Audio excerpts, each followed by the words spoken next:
Bonjour à tous et bienvenue dans ce nouvel épisode de notre série Zoom Marché.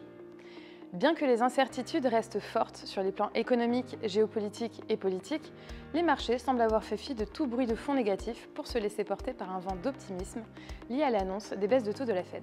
Largement anticipée depuis le discours de Jérôme Powell à Jackson Hole, la Réserve fédérale américaine a bel et bien acté, à l'issue de sa réunion de politique monétaire de septembre, une baisse de ses taux directeurs de 25 points de base, mettant en exergue la dégradation du marché du travail. Au-delà de cette décision, ce sont les projections des membres du FOMC qui ont constitué le principal point d'intérêt pour les investisseurs, avec des prévisions indiquant encore 2 baisses de taux additionnelles d'ici à la fin d'année. A contrario, et sans surprise, la Banque centrale européenne a maintenu ses taux inchangés et estime que la politique monétaire actuelle est bien positionnée. Il semble donc peu probable, hors événement exceptionnel, que la BCE opère une nouvelle baisse de ses taux d'ici à décembre.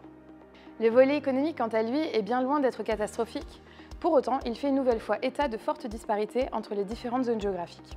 Ainsi, si les États-Unis affichent une économie résiliente avec un PIB pour le second trimestre revu à la hausse, porté par une consommation dynamique des ménages, les statistiques chinoises, quant à elles, déçoivent, soulignant la modération de l'activité après un premier semestre de bonne facture, soutenu par la hausse des exportations et les soutiens budgétaires à la consommation. Toutefois, il n'est pas improbable que le gouvernement chinois décide de déployer de nouveaux soutiens, dans le cas où le ralentissement serait jugé comme mettant en péril l'objectif annuel de croissance. En Europe, le PMI composite a légèrement progressé en septembre jusqu'à atteindre un plus haut en 16 mois.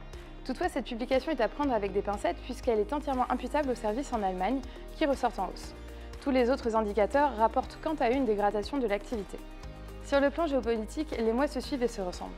Les tensions perdurent, de nouvelles menaces surgissent, de nouveaux espoirs quant à des cessez-le-feu continuent d'émerger, et pourtant rien ne change réellement, à part l'application des tarifs douaniers mis en place par Donald Trump, qui poursuit sa guerre commerciale, malgré la décision de la Cour d'appel qui les jugeait pour une part conséquente illégaux. Sur ce sujet, la Cour suprême a accepté d'examiner cet appel dans une procédure accélérée, une première audience étant prévue pour la première semaine de novembre. En France, le flux d'actualité a été particulièrement dense ce mois-ci, marqué notamment par la défaite prévisible de François Bayrou lors du vote de confiance du 8 septembre. En parallèle, l'agence de notation Fitch a livré son verdict sur la France. Notée AA- depuis avril 2023 et sous surveillance négative depuis octobre 2024, elle a officiellement été dégradée à A+.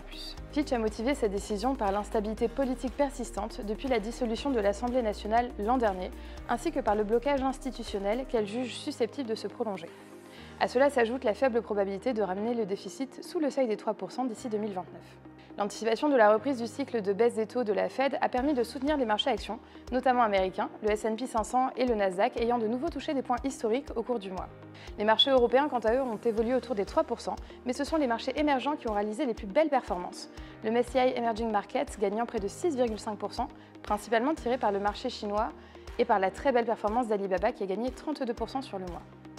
Merci d'avoir écouté ce Zoom Marché. Nous vous donnons rendez-vous le mois prochain et en attendant, n'hésitez pas à contacter votre conseiller habituel ou à consulter nos actualités sur nos sites internet.